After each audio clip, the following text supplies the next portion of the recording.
పానకంలో పుడక. ప్రతిష్టానపురంలో సుదర్శనవర్మ అనే కూలీయుడైన యువకుడుండేవాడు. అతను విద్యావంతుడు, ధనవంతుడు కూడా. అతను వివాహం చేసుకోదగిన వయసులో సుహాసిని అనే ఒక అందమైన కన్యను చూసి ప్రేమించాడు. సుహాసిని పరువుగల వంశంలో పుట్టిందే అయినా వారి కుటుంబం అంత సంపన్నమైనది కాదు. ఆమె తండ్రి చాలా కాలం క్రితం చనిపోయాడు. సుహాసినిని, ఆమె తల్లిని ఆమె మేనమామ శంభుదాసు అనేవాడు పోషిస్తున్నాడు. ఈ శంభుదాసు ధనపిశాచికి తమ్ముడు, పరమలోభి. డబ్బు కోసం ఎలాంటి హీనమైన పనులైనా చేసేవాడు. అతను ఎంతో ధనం కూడబెట్టి కూడా తన చెల్లెల్ని, మేనకోడల్ని సాధ్యమైనంత తక్కువ ఖర్చుతో పోషించేవాడు.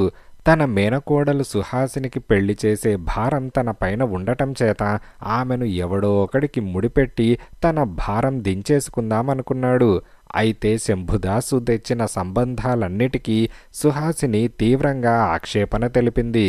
అసలు సంగతేమిటంటే, సుహాసినిని చూస్తూనే సుదర్శనుడు ప్రేమించినట్టే సుహాసిని కూడా అతన్ని చూడగానే ప్రేమించింది. ఒకసారి సుదర్శనుడు సుహాసినితో 2 క్షణాలు మాట్లాడగలిగాడు. అప్పుడు అతను సుహాసినితో, నీకు సమ్మతమైతే మనం పెళ్లి చేసుకుందాం.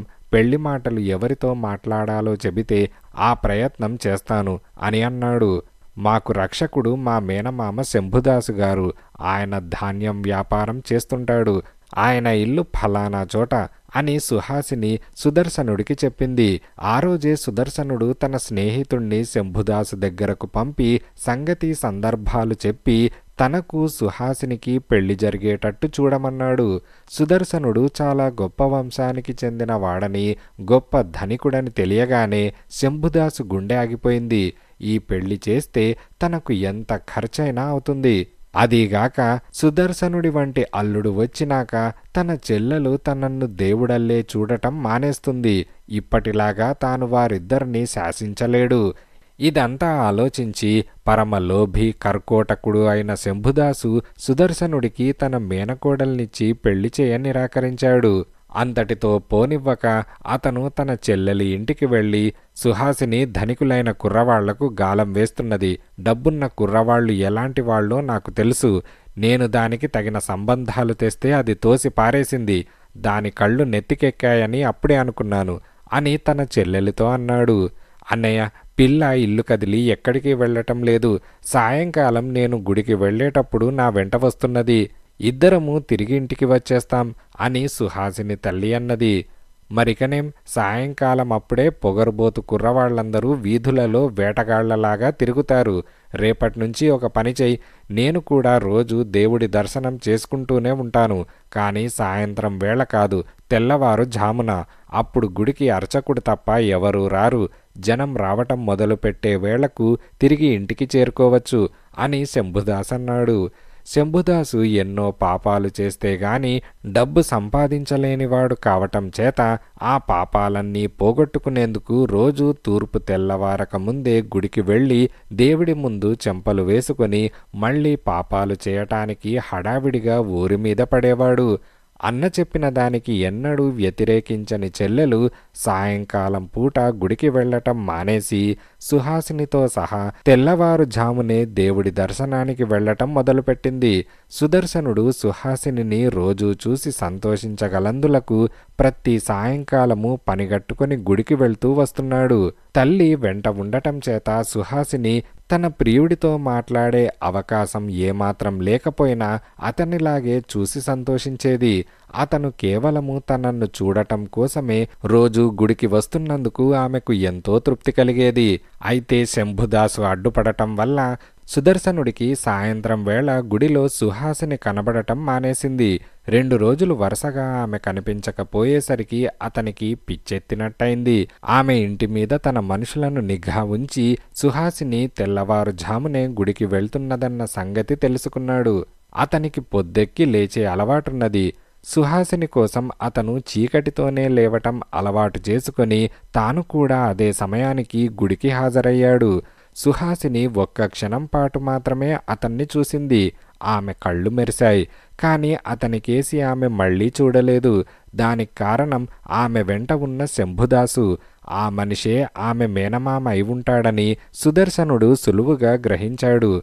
తూర్పు తెల్లవారక ముందే తమతో పాటు మరొక యువకుడు కూడా గుడికి హాజరు కావటం గమనించి శంభుదాసు సుదర్శనుడికేసి అనుమానంతో కొరకొరా చూశాడు. సుదర్శనుడికి ఆగ్రహం వచ్చింది.